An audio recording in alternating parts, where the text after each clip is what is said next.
Assalamualaikum warahmatullahi wabarakatuh. Bagaimana kabarnya hari ini? Sukses selalu. Terima kasih. Dan hari ini dinyatakan bahwa besok tanggal 1 Maret 2023 kita udah nggak pakai masker lagi. Ayo, bagaimana menurut kalian? Apakah kalian setuju dengan ide ini? Apakah kalian senang dengan ide-ide ini? Atau kalian malah merasa, nggak juga Miss, enakan pakai masker sih sebenarnya. Enggak lah Miss, sebenarnya aku lebih suka seperti ini, seperti itu. Ayo, bagaimana dengan kalian? Saya pribadi, saya masih tetap suka pakai masker. Karena sekali lagi menghindari dari debu-debu dan ngirit lipstik. Jadi orang usah lipstikan, tetap pakai masker. Itu saya. Bagaimana dengan kalian? Karena sudah merasa nyaman dengan pakai masker. Cuman kadang-kadang lewes pas bedaan kandel di masker kelet, jadi waktu ngambil itu gak iso kelihatan ya. Ini yang pertama. Dan yang kedua, piye kabare sing senengane ngapusi masker harus dilepas kabeh apa Cik? Tetep maskeran.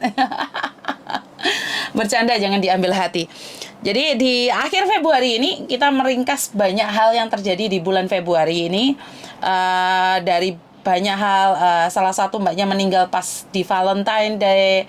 Kita kirim doa buat almarhumah, semoga diterima di sisinya. Dan yang kedua yang kita terima informasi yang menggemparkan di jagat raya adalah satu fenomena tentang apa Miss? Tentang kasus mutilasi. Jadi di bulan Februari ini adalah di bulan dimana yang banyak berdampak negatif ya. Biasanya kan kalau Februari kan bulan atas nama cinta ya. Kan Valentine Day katanya. Tapi kebetulan Valentine Day itu saya tidak pernah mendapatkan bunga dari suami saya.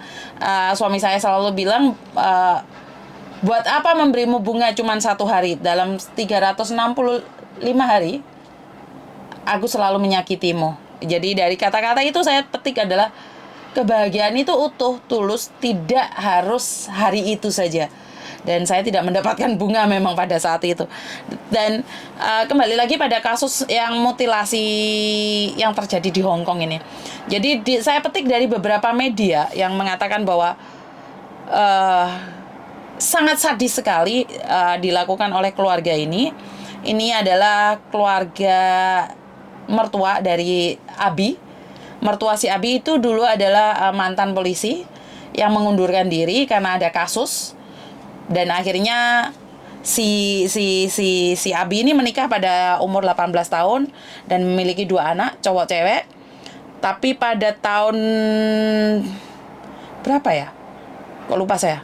Tidak tahu tahun berapa lah, saya lupa. Saya takut salah menyebutkan tahunnya. Habis itu dia bercerai, akhirnya dia berpacaran dengan salah satu orang terkaya di Hong Kong juga sih. Abi ini orang kaya juga karena dia sebagai modeling. Dan dia punya rumah yang ditempati oleh mertuanya si Abi ini beserta suami dan anak-anaknya, mantan suami sama anak-anaknya. Tapi dengar kabar karena Abi ingin menjual rumah itu, terjadilah fenomena ini terkuak. Terkuaknya bagaimana Miss? Jadi Abi ini mau menjual rumahnya yang berharga MM-an, dan mertuanya itu tiba-tiba menyewa rumah di Taipo. 3 lantai atau 2 lantai, 3 lantai atau 2 lantai. Jadi di rumah tersebut ditemukan potongan tubuh si Abi, juga tasnya si Abi, patadolnya, kartu kreditnya, semuanya di kulkas. Dan di rumah Taipo ini tidak ditemukan kasih, tidak ditemukan perlengkapan rumah seperti lemari, ranjang, apapun itu tidak ada. Yang ada hanyalah kulkas, pemotong daging, pisau, dan barang-barang untuk pemotong daging. Dan pada tanggal 20 berapa ya? Tanggal 26, 25, 24 atau 22. Saya tidak ingin menyebutkan ya, saya takutnya keliru. Di situ Abi menghilang.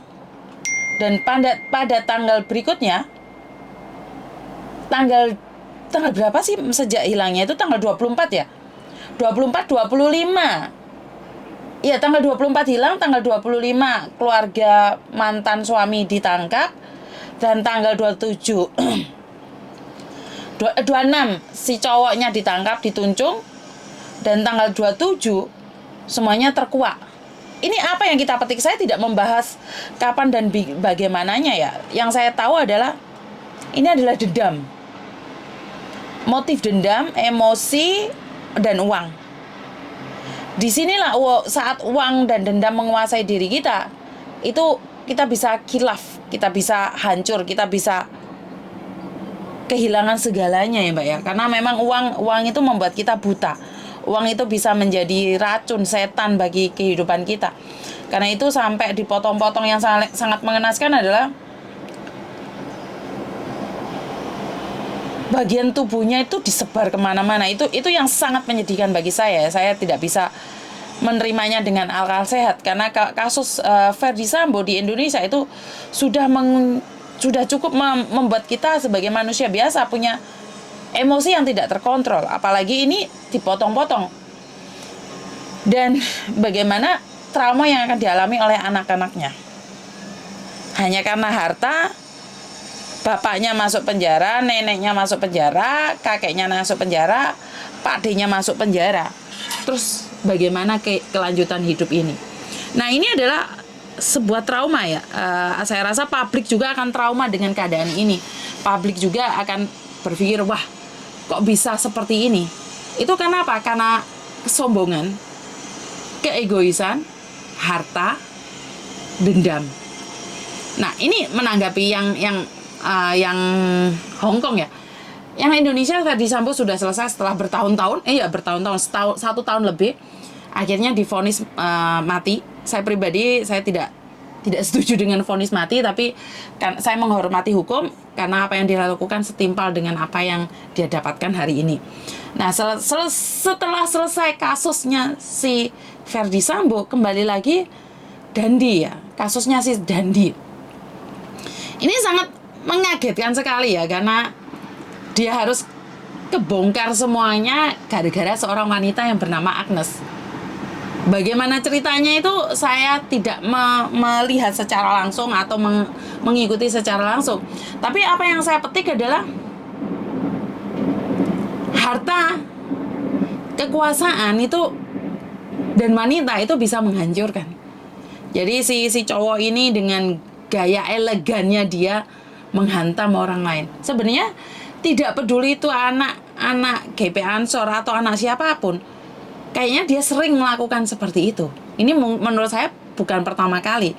Karena kasus ini mencuat karena dia menghantam anak GP Ansor. Jadi otomatis masyarakat tidak terima dong. Wah, kalau dipikir-pikir gajinya berapa bapaknya, tapi gaya anaknya elit banget. Nah, sampai bapaknya kehilangan pekerjaan gara-gara ulah anak. Ya ini adalah harta, kekuasaan. Anak, istri bisa menghancurkan juga. Dari berbagai hal di sini kita sebagai manusia biasa kita banyak belajar ya Mbak ya. Jadi menurut pendapat saya saja, dendam, emosi, uang akan menjadi trauma pada diri kita sendiri.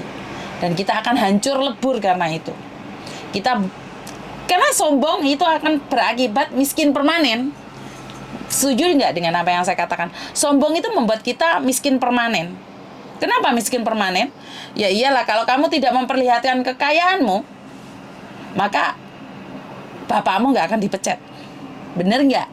Ini yang pertama. Dan yang kedua, kemarahan. Kemarahan yang tidak terkendali menghilangkan segala kesenanganmu. Ya, kemarahan yang tidak terkendali menghilangkan rasa kesenanganmu, rasa kekayaanmu. Benar tidak? Jadi ada dua hal yang di sini saya ingin bahas, bahwa marah membuat kamu miskin permanen. Sombong membuat kamu miskin permanen. Jadi, Miss, gimana kalau aku marahnya nagih hutang yang ditagih nggak ada responnya? Ya, itu di luar kendali saya ya. Saya cuma mengatakan dari term and condition saja. Jadi buat teman-teman di luar sana, ayo kendalikan amarahmu walaupun dia punya utang sama kamu. Dan jangan sombong, jangan pamer harta di media sosial. Karena saat kita pamer harta di media sosial, mungkin ada seseorang yang sedang mengincarmu. Saya ingin pamer, tapi yang saya bisa pamerkan adalah anak-anak saya, suami saya, yang syukur alhamdulillah walaupun kita bukan tergolong orang kaya tapi kita berkecukupan. Cukup saat kita nggak punya beras kita bisa beli, kita cukup untuk bayar rumah, kita cukup untuk bayar sekolah. Jadi itu aja dari saya, kurang lebihnya saya minta maaf dan wassalamualaikum warahmatullahi wabarakatuh. Berkat Tuhan mengalir atas hidup kita semua, semoga semua makhluk hidup bahagia dan terima kasih, bye-bye.